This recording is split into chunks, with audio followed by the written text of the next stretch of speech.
Más bien, creo que la mayoría, por circunstancias, querríamos estar descansando simplemente en nuestra casa, pero pues es bastante común que esto suceda. Y algo que decía Luis muy cierto es orar por los que no están, y más que preguntar por qué no están, no hay que hacerlo porque es la voluntad del Señor. Mejor agradezcamos los que ahorita estamos y tenemos la fortuna de estar aquí, independientemente de quién está al frente. Ya saben que es un privilegio. Si aprendes a tomarlo así, es un privilegio ser llamado para recibir un alimento de parte de Dios. Yo así lo veo. No porque hoy yo te extienda una palabra quiere decir que yo tengo el privilegio de predicar. No, yo también estoy recibiendo una palabra y me da gusto que a pesar de lo que sea, no sé, a pesar de lo que sea, están los que están, y eso el Señor lo ve, y el Señor nunca le queda de ver nada a nadie. Él ve tu esfuerzo, Él ve que tal vez quisiera estar en tu cama, que tal vez quisiera simplemente estar en tu casa y punto. Y es normal, o sea, es normal que eso suceda. Tal vez ya lo hemos escuchado muchas veces, pero la verdad es que muchas veces no queremos venir. Muchas veces estamos cansados, muchas veces quisiéramos disponer de un domingo o de un sábado. Y yo te lo vuelvo a repetir, el Señor lo ve. Tómalo así, el Señor ve el esfuerzo que estás haciendo, no te va a quedar a deber nada. Él ve tu corazón dispuesto a venir a recibir una palabra, y Él te va a bendecir de gran manera. Él ve los corazones dispuestos, y aunque no estén tan dispuestos, estás aquí, y eso el Señor claro que lo ve. Entonces, bueno, vamos a empezar el alimento. Antes de eso te pido que cierres tus ojos un momento. Padre, te damos gracias porque tú tienes un plan perfecto para cada uno de nosotros. Gracias porque destinaste este día a cada uno de nosotros a recibir este alimento. Te pedimos perdón por todas las ocasiones que hemos deshonrado tu nombre, por todas las ocasiones que hemos hablado mal, que nos hemos dirigido mal, Padre. Gracias nuevamente por cada uno de los corazones que hoy están aquí, de los jóvenes que se esfuerzan por permanecer en tu palabra, Padre. Gracias nuevamente, abre nuestro corazón, nuestro entendimiento para recibir el alimento que tú nos quieres dar. En el nombre de Jesús, amén y amén. ¿Sí están muy cansados? Muy cansados. ¿No? Se siente feo que no respondan, ¿no? Digo, ya les va a tocar estar aquí al frente. No, que si sí están cansados. Que si ya te quiere decir. Que si ya están cansados, que si sí están cansados. Bueno. ¿Me pueden acompañar a Primera de Samuel 17:4? Esta historia que ya sabemos, bueno, que conocemos de David y Goliat, a grandes rasgos lo que pasó, creo que la mayoría ya sabe qué fue lo que pasó. 17:4.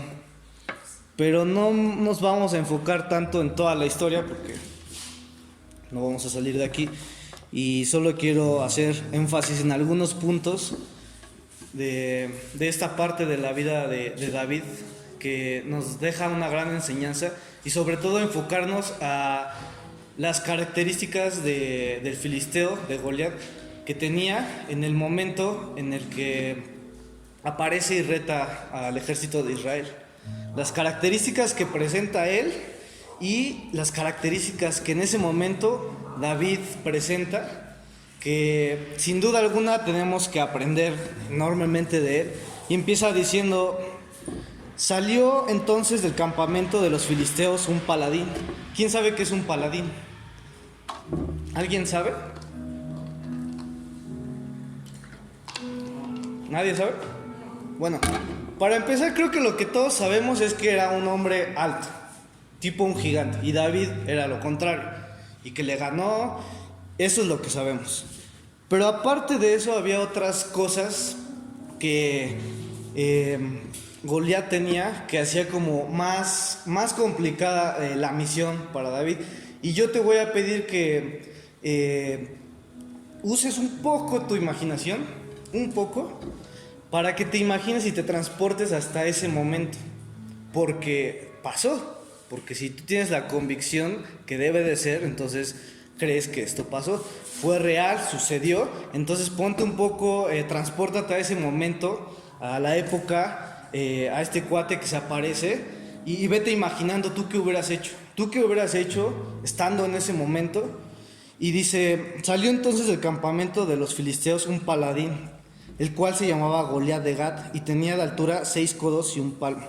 Paladín, el significado de paladín quiere decir caballero que se distinguía en la guerra por sus hazañas. Es decir, no solamente era un guerrero, sino que era reconocido por sus hazañas. O sea, cuando alguien se va a alistar al ejército, de por sí es complicado quedarte, pasar las pruebas, todavía más adelante ser distinguido por las hazañas que uno tiene. Eso era Goliat.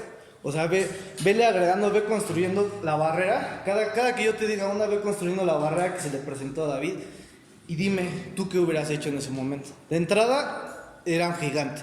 La altura, en unas versiones dice que era de 3 metros 46, en otra de 2,38. Nada más con 2,38, imagínate. No me puedo imaginar, pero súper alto. Entonces, eso fue lo que salió a retar al pueblo de Dios. Eso fue lo que salió a intimidar al pueblo de Dios. Ahora yo te pregunto, ¿tú qué hubieras hecho si hubieras estado ahí? ¿Qué hubieras hecho si te hubieras topado con alguien así? Evidentemente creo que nadie de nosotros hubiéramos tenido la convicción que tuvo David, que ahorita para eso vamos a ir, para enfrentar. Es como si te sales a la calle y te peleas con alguien, te encuentras a un George, pues no te vas a rifar el tiro con el George. Entonces, y un George, y el George no está muy alto, entonces imagínate. Por eso te digo, usa tu imaginación, úsala y transpórtate e imagínate lo que era en ese entonces. Y sigue diciendo en el 5, y traía un casco de bronce en su cabeza y llevaba una cota de malla, y era el peso de la cota 5,000 siclos de bronce. Una cota de malla es una armadura que cubría el torso. Nada más la armadura pesaba aproximadamente de 50-55 kilos. Nada más la armadura. Es como una malla que le colgaba, le cubría todo esto. Nada más ahí. Ahí vele agregando. Entonces, sigue diciendo. En el 6. ¿Quién tiene Reina Valera? ¿Alguien, el que sea, me puede leer el 6?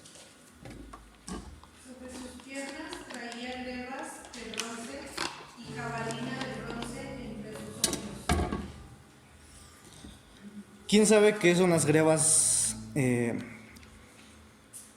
bronce? Grebas. Exacto.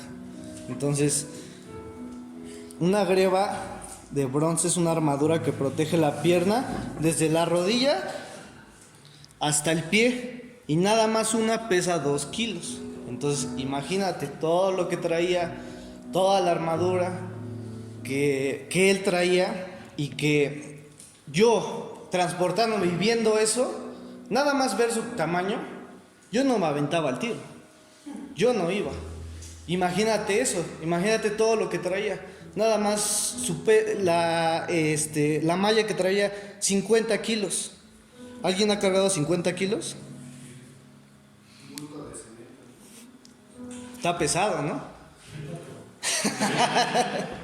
Entonces, ¿por qué te narro esto? Solamente para ponerte un poco en contexto de qué era lo que en ese momento traía Goliat. No solamente se presentó con una espada y ya, sino todo lo que traía su armadura, lo que representaba, que no era un gigante que peleaba hacia lo tonto, era un guerrero desde su juventud y además era reconocido por hacer hazañas en la guerra. Todo eso. Obviamente por eso nadie se quería aventar.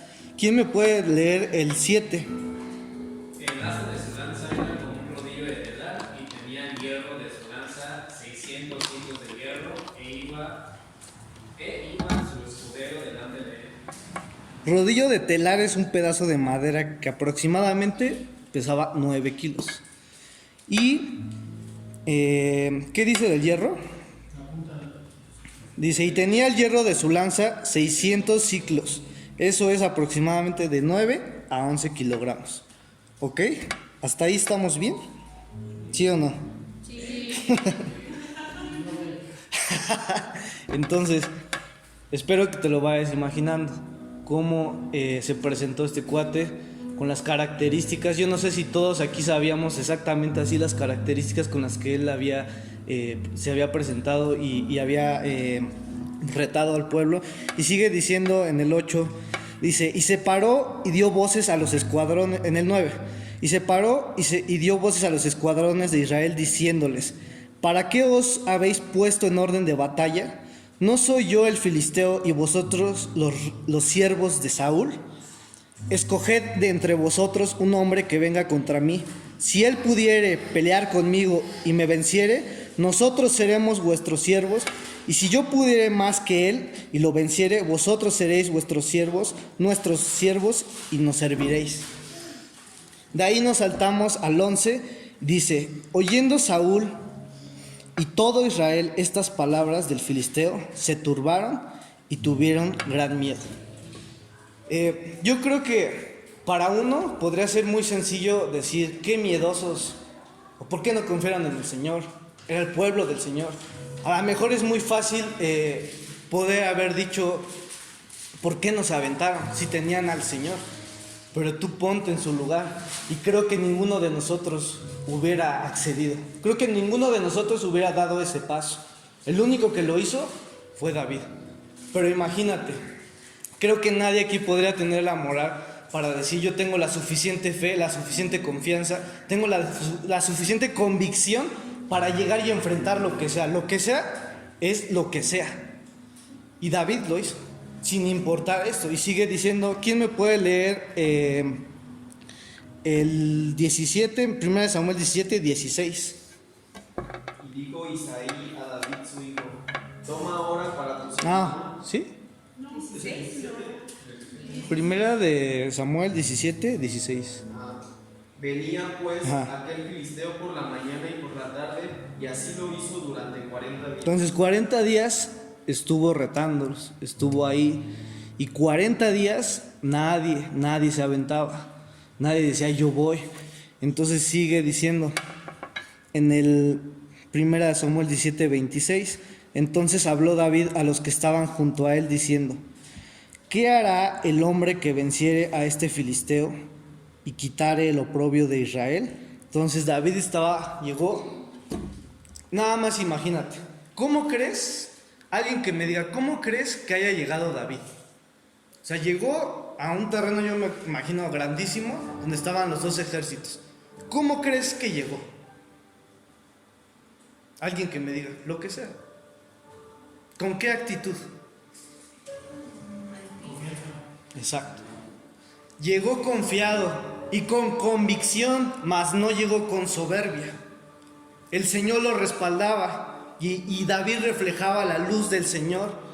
David, yo me imagino que llegó con confianza preguntando, ¿qué este cuate qué? O poniéndose en contexto a ver qué estaba pasando, pero seguro, con seguridad y con convicción, te repito, no con soberbia. Eso quiere decir que David sabía reconocer el poder que el Señor le daba. Y David sabía reconocer que no iba a pelear él, sino que iba a pelear el Señor. Y que no llegó con soberbia diciendo, yo vengo a salvar al pueblo. Con mis fuerzas voy a hacer las cosas. Porque soy fuerte, porque yo hago, porque yo voy y yo vengo. No. Sí queda clara esa parte. Él supo reconocer que el Señor lo mandaba.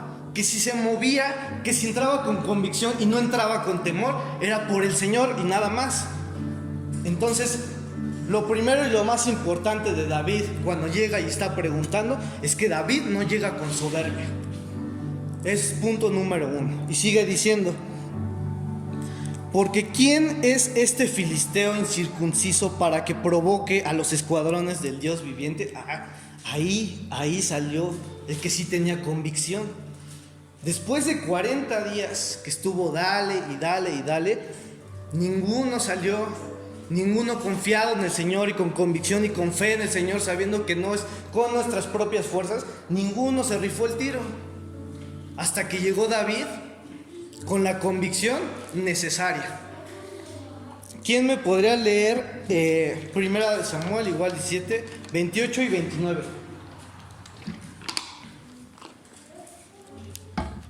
Y oyéndole hablar Eliab, su hermano, mayor con aquellos hombres, se encendió en ira contra David y dijo: Ya, perdón. Su hermano, oyéndolo hablar. ¿Qué quiere decir esto? Que yo creo, su hermano lo narra, ya estaba ahí. Estuvo ahí los 40 días. Esto quiere decir que él no tuvo la convicción para ir y enfrentar. Entonces llegó David y yo creo que lo escucha preguntar, ve su intención, era su hermano, lo conocía, ve su intención de querer ir. Porque David, te voy a decir algo, David no preguntaba para ver si se aventaba o no, no estaba preguntando para saber qué estaba pasando. Y él iba a pelear, o sea, él ya estaba convencido. Y su hermano lo sabía. Y por eso, ¿qué dice? ¿Se encendió en qué? En ira. ¿Y qué más? ¿Qué sigue diciendo? Se encendió En ira. contra David y dijo: ¿Para qué has descendido acá? ¿Y a quién has dejado aquellas pocas ovejas en el desierto? Yo conozco tu soberbia y la malicia de tu corazón, que para ver la batalla has venido. David respondió: ¿Qué he hecho yo ahora? ¿No es esto mero hablar? Ahí termina, ¿no? Así. Entonces, ¿qué es lo que podemos ver aquí? Su hermano, claramente, una enorme envidia. Y ¿sabes qué? Algo muy importante, no soportaba la luz de David. Y a lo mejor, y vamos a ponernos en los dos lados. ¿Cuántas veces tú y yo hemos sido su hermano? ¿Cuántas veces hemos sido? Que no soportamos la luz de otro. Todos somos hijos del Señor, todos los que estamos aquí. Pero ¿cuántas veces yo te pregunto, es tan brillante la luz del que tienes al lado que ya no la soportas y no quieres voltear? Eso no es amor, eso no es convicción, eso no es fe. Eso es lo que tenía. Empezó a levantar calumnias en contra de él, lo empezó a criticar, se levantó en ira. No quiere decir que nada más le reclamó, yo me imagino que hasta le empezó a gritonear. ¿Y cuántas veces tú y yo estamos en ese lugar? ¿Cuántas veces tú y yo no sabemos reflejar la luz que llevamos? Y obviamente, si no tenemos la madurez y la capacidad mental para enfocarnos en el Señor, te vas a estar enfocando en la luz de los otros. Cada quien lleva un camino diferente y el Señor trata con cada uno de manera diferente y de manera distinta. No nos podemos comparar con nadie. Y estoy hablando de quien sea. Y estoy hablando conmigo también y de los que estamos aquí. La luz de otro no te puede perjudicar a ti si es que tú aprendes a ver al Señor nada más. Ve la convicción de David. Llegó y ¿a quién vio todo el tiempo? Al Señor. Le pudieron decir una y mil cosas, pero él estaba convencido que el Señor que lo respaldaba. Número uno, por eso llegó bien tranquilo y bien relajado. Sin importar quién o qué cosa estuviera enfrente, él llegó relajado. Por eso le dice, ¿qué hice? O sea, ni siquiera entra en discusión. ¿Sabes por qué? ¿Sabes por qué ni siquiera se engancha con comentarios o murmuración o chismes? ¿Sabes por qué no se engancha? Porque él sabía que su capacidad mental estaba más arriba, que su madurez espiritual estaba arriba.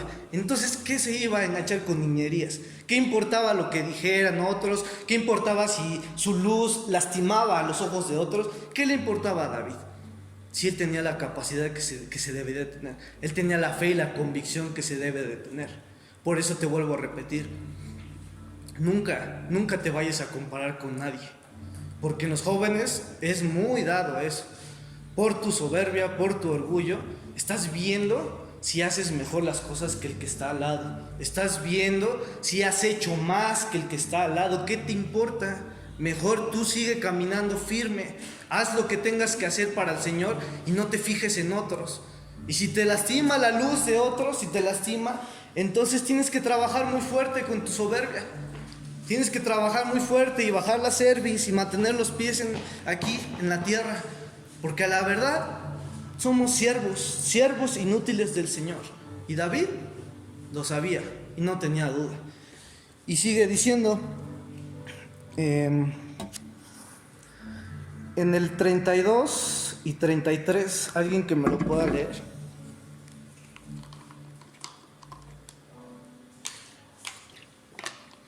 Y dijo David a Saúl: no desmaye el corazón de ninguno a causa de él, tu siervo irá y peleará contra este filisteo. Dijo Saúl a David: no podrás tú ir contra aquel filisteo para pelear con él, porque tú eres muchacho y él un hombre de guerra desde su juventud. ¿Qué le dice? Tú eres muchacho, ¿no? Clásico, tú estás muy joven. Y creo que ya lo hemos escuchado muchas veces. Y lo quiero enlazar, igual, uno que ya lo habíamos escuchado en Timoteo, dice: ninguno tenga en poco tu juventud, sino sea ejemplo de los creyentes en palabra, conducta, amor, espíritu, fe y pureza. Pero ¿sabes cuál es el problema de este versículo cuando te dicen que nadie te puede menospreciar? A veces lo malinterpretamos con que nadie te puede dar una instrucción, porque a veces lo malinterpretamos como que tú eres la máxima y de ahí nadie te va a bajar y haces las cosas por tus propias fuerzas. A veces lo malinterpretamos por eso. Si dice que nadie te puede menospreciar, es porque tú debes estar convencido de que el Señor te da las herramientas para enfrentar lo que sea. Pero siempre, y muy importante, reconociendo que es el Señor, que no eres tú. Que si llegas a alguna parte y reflejas la luz del Señor es porque es el Señor, porque Él así lo quiere, no porque eres tú, para que no nos vayamos a estar jactando de nada. Hagas lo que hagas, hagas el trabajo que hagas donde quiera, en tu casa, en la escuela, en la iglesia, es lo que tienes que hacer. No te quieras jactar de nada, porque eso es lo que hay que hacer, lo que el Señor te pide. Entonces, sigue diciendo en el 42, de ahí nos saltamos al 42. Y cuando el filisteo miró y vio a David, le tuvo en poco, porque era muchacho, y rubio y de hermoso parecer. ¿Qué quiere decir esto? Que era joven, que era güerito y que era guapo, ¿no? Como Dani. Era muy guapo. Entonces imagínate este cuate de 2 metros y cacho, con armadura, ¿te imaginas ser reconocido? Paladín, quería decir que era reconocido por sus hazañas. ¿Te imaginas su soberbia hasta dónde estaba? Hasta el tope. Y ve a David, pues así yo creo que llegó y estaba así viéndolo, pues, tranquilo, ¿no? En paz. Yo creo que estaba en paz, porque sabía que el Señor peleaba por él. Y yo te pregunto, porque a lo mejor podemos interpretar esto como a David se le presentó una manera del filisteo, y a ti cuando se te presenta en una prueba, en una circunstancia, cuando se te presenta en una persona, es que mi Goliat es mi mamá. Pues, no sé, entonces preséntate en paz y trátala con amor. Entonces preséntate como se presentó David con su hermano, y no dijo ninguna palabra. Y no dijo nada. ¿Sí o no? A veces es mejor no decir nada en las discusiones, menos con los papás, con las mamás. Digo, es solo un ejemplo, no estoy echando piedra a nadie, es un ejemplo. Porque pues a mí también me pasa, o sea, a veces que mi mamá me pregunta una cosa, no la balconeo ni nada, pero me pregunta una cosa, me pregunta otra, la misma como 4 veces, y así, y yo sí, oye, pero sí, ya me habías dicho, y ya, pero como 4 o 5 veces hasta ahí, porque no la voy a balconear más. Pero así sucede. Yo no sé, conforme, si te lo fuiste imaginando, conforme te fui presentando sus características de este cuate, si le fuiste ahí agregando un ladrillo y otro y otro y otro. ¿Cuál sea tu prueba? No sé. ¿Cuál sea el filisteo que se te presenta cada día en tu vida, o que se te ha presentado los últimos meses, las últimas semanas o los últimos años? No lo sé, solo tú lo sabes. Pero solamente a mí me queda decirte que tienes absolutamente todo para enfrentarlo y vencerlo. Porque todo estoy hablando del Señor. Siempre y cuando nunca te jactes, nunca digas yo fui, yo hice, yo dije, yo hice esto, yo fui a hacer esto. No. Es el Señor usándote a ti, y por consecuencia, obviamente que vas a reflejar una luz enorme. Y te lo vuelvo a repetir, si tu luz le molesta a otros, pues ni modo, ni modo. Tú enfócate en el Señor. Enfocado en el Señor nada más. Las veces que he hablado sobre enfocarse en el Señor, siempre me ha gustado, y con ese versículo yo me he dirigido muchos años, créeme, cuando Jesús va caminando con con Pedro, y narra la escritura que de cerca le seguía Juan. Entonces Pedro como que se molesta, o sea, le dice: Señor, ¿y este qué? Entonces Jesús le dice: si él quiere, si yo quiero que él venga hasta que yo regrese, ¿a ti qué? Dice casi: ¿a ti qué te importa? Tú sígueme. Y ese es un versículo que en lo personal me ha ayudado bastante a no poner los ojos en circunstancias, en personas, en comentarios, en chismes, en murmuraciones, en acciones. Eso es lo que me ha ayudado. Seguir obviamente la palabra del Señor y enfocarme en el Señor. Entonces, si tú ya te has ido imaginando, imagínate cómo llegó David nuevamente, enfocado en lo que tenía que hacer. No le importó que le dijeran que estaba güerito, que estaba guapo, que parecía fresa, que estaba chiquito. No le importó que le dijeran que estaba joven. No le importó. Simplemente siguió con la convicción de saber que era escogido por el Señor y que el Señor, aunque no lo veía, estaba ahí enfrente de él. ¿Quién me puede leer? Ya casi acabamos. El 44, del 44 al 46. Dijo luego el filisteo a David: ven a mí y daré tu carne a las aves del cielo y a las bestias del campo. Entonces dijo David al filisteo: tú vienes a mí con espada y lanza y jabalina, mas yo vengo a ti en el nombre de Dios de los ejércitos. Ahí, ¿viene en nombre de quién? Del Señor. Sabía reconocer el poder de Dios hecho en su vida. En ningún momento vengo yo solo, yo te voy a acabar con mi fuerza. Sabía reconocer el poder de Dios, sabía reconocer que no era nada sin el Señor y que todo lo que lograba y la convicción que tenía para poder vencerlo era dada por Él. Pero te lo vuelvo a repetir, jamás, al menos en este momento, no se creció en su soberbia. Y eso es algo muy importante. Y nos cuesta mucho trabajo.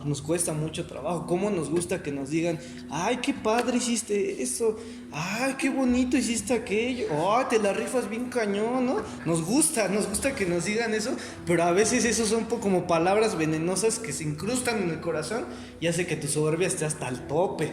Y nadie te baja, nadie nos baja, sí o no, así sucede. Entonces hay que tener mucho cuidado con las palabras que recibimos. Acuérdate, ahora la mayoría ya tiene una conciencia diferente y estoy casi seguro que todos sabemos el gran poder que tiene la lengua. ¿Tú crees que un comentario con una persona o murmurando tú solito, tú crees que no causa nada? ¿Tú crees que tu palabra no va a causar nada? Si ahorita no ha causado nada en tu vida, mejor ya no te arriesgues y ya no estés hablando. Ya no hables de nadie, Usa tu lengua para bendecir, usa tu lengua para amar y propagar el amor de Jesús. Acuérdate, y te lo repito, y que espero te lo grabes, y espero de verdad que tu corazón lo reciba, porque así como están ustedes, me acuerdo de una ocasión que así estaban, nada más eran 4, y de esas veces que hablas, y es obviamente la oposición, pero había una persona ahí, estaba así, y bostezando, y hasta su hermana le dio un codazo así. O sea, evidentemente esas personas tienen el entendimiento cerrado y no reciben lo que el Señor les quiere dar. Yo hoy veo corazones dispuestos y mentalidades con convicción en seguir en la disciplina del Señor. ¿Quieres un buen consejo? Usa tu lengua para bendecir. ¿De verdad crees que el Señor no te va a escuchar? Tú y yo no somos nadie para opinar. Ojo, no estoy diciendo para murmurar, no estoy diciendo para criticar o juzgar, para opinar. Ni siquiera opines de nadie. No opines de nadie. No tienes por qué opinar de nadie. Menos en la iglesia, en tu casa, en tu escuela, de nadie. No opines de nadie. Mejor usa tu lengua para propagar el amor del Señor. Y ojo, no estoy diciendo juzgar, simplemente opinar. Imagínatelo en lo que te estás metiendo. Y sigue, ¿quién? Era Andrés, ¿verdad? Por favor. El Dios de los escuadrones de Israel, a quien tú has provocado. Dios te entregará hoy en mi mano, y yo te venceré, y te cortaré la cabeza, y daré hoy los cuerpos de los filisteos a las aves del cielo y a las bestias de la tierra, y toda la tierra sabrá que hay Dios en Israel. ¿Quién dijo? ¿Quién lo entregará? El Señor. El Señor pelea por ti, y el Señor peleó por David. ¿Sí te das cuenta del privilegio que es eso? Cuando experimentes estar en una tormenta y se levanta un filisteo, entonces es ahí donde vamos a ver de qué somos capaces. Yo te voy a ser muy honesto. Leo esta parte, yo no hubiera podido hacer lo que hizo David. Yo hubiera sido de los que están en ese ejército y que estuvo 40 días molestando, yo no me hubiera aventado. Dime si tú lo hubieras hecho. Cuando se presentan circunstancias que te ponen a prueba, que de verdad ponen a prueba tu fe y tu convicción, dime qué haces. Sí o no, lo primero que quieres hacer es salir corriendo y dejar todo. Y es normal, pero lo importante es que no lo dejas. Y aquí sigues aferrándote al Señor. Y aquí seguimos aferrándonos al Señor, pero siempre sabiendo que Él, así como David, sabía que el Señor peleaba por él y que él solamente se tenía que presentar a la batalla, mas la victoria ya estaba dada. Él solamente tenía que presentarse con convicción, que eso es lo que el Señor vio en él, su convicción, su fuerza, su capacidad mental, su crecimiento espiritual, su fe inamovible. Llegó, nadie lo podía detener. Le pudieron haber dicho una y mil cosas, como a veces a ti y a mí. No sé si te ha pasado, quieres hacer algo y te aventan un comentario, otro. Dices, no, ya mejor después, ¿no? O luego. ¿Te ha pasado? A mí me ha pasado. Sobre todo antes, cuando estaba... De por sí soy una persona tímida. Antes, tantito que me dijeron, no, pero no vais a hacer esto, o algo así. No, mejor no llevo. O sea, a la primera la tiraba. Y entonces, ¿a qué quiero llegar con esto? No quiere decir así que ve, que nadie te detenga y que te valga que eso es lo que te digan y camina y mientras, no. O sea, no es hacer lo que tú quieras, es hacer lo que el Señor te manda, porque eso es lo que a veces nos lleva a estar en soberbia. No malinterpretes el todo lo puedo en Cristo. Todo lo puedes en Cristo, sí, pero hay una instrucción de parte de Dios. Hay una instrucción muy clara. Y por último, ahí termina. Hasta ahí llegamos en la parte de esta pequeña parte de la vida de David. Y referente a esto que te estoy hablando, solamente quiero darte el último versículo que viene en Proverbios 21:31 y habla precisamente de esto que te digo, de cómo David ya sabía que él no tenía que preocuparse si iba a ganar o no, porque el Señor ya le había dado la victoria claramente. ¿Quién la tiene? El caballo se alista para el día de la batalla, mas Jehová es el que da la victoria. Otra vez. El caballo se alista para el día de la batalla, mas Jehová es el que da la victoria. ¿Quién da la victoria? Dios. ¿Sabes quién es Dios? ¿Ya sabes quién es Dios? ¿O todavía no te ha quedado muy claro? Si de verdad sabes reconocer quién es el Señor, entonces ve y sigue peleando. Entonces ve y con valentía enfrenta lo que tengas que enfrentar. No importa quién sea o lo que sea, hazlo como David lo hizo. ¿No es acaso este un gran ejemplo que nos da el Señor a través de la vida de David? No David, es el Señor actuando a través de las personas. ¿No es este un gran ejemplo de la fe y la convicción que se necesita? No le importaba quién estuviera enfrente. Él ya sabía que la victoria estaba dada. Él solo se tenía que preparar. ¿Cómo? Presentándose con fe, con convicción, con un enfoque directo en el Señor. Imagínate todo el ejército que no sé cuántos años preparándose para estar listos para la guerra y ninguno se aventó. Llega este cuate chiquito, güerito, tranquis. Yo me imagino que así llegó, así averiguando, a lo mejor no tranquilo, pero así queriendo averiguar qué se cree este cuate para retar al ejército del Señor. ¿Quién se cree con esa seguridad y esa firmeza? Ese es el Señor actuando en la vida de David. ¿Y tú qué dices? ¿Tú qué opinas? ¿Quieres ser como Él? ¿Quieres actuar como Él?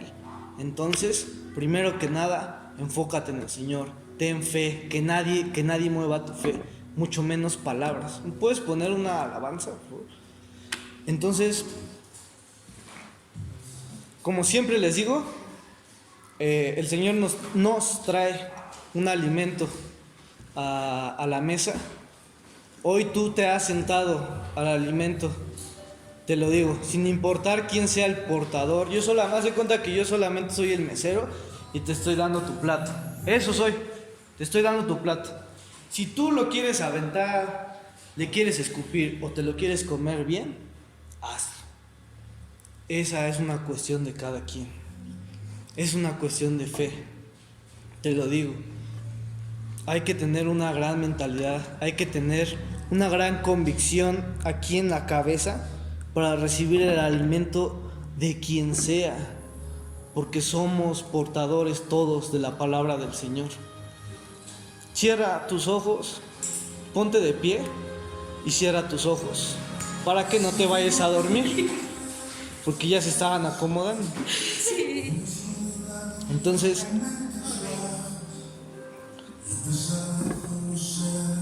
si puedes, habla con el Señor. Si puedes, habla y dile la verdad como siempre lo hacemos. Dile que en muchas ocasiones no quieres pelear. Puedes decirle que muchas veces las dificultades son demasiado grandes y no las quieres enfrentar. Dile la verdad, que a veces la vida es muy difícil y las cosas no salen como nosotros quisiéramos y que no tenemos todo el tiempo paz y que cualquier cosa nos roba nuestra alegría. Habla con el Señor y dile las circunstancias que tú estás viviendo, que ya estás cansado tal vez, que tal vez has pensado en ya irte, que tal vez has pensado en si regresar o no, en si permanecer o no, en si aferrarte a Él más o no. Puedes decirle al Señor, Él está aquí en Camino de Viento. Siempre estará el Señor con los brazos abiertos, te va a recibir y te va a abrazar.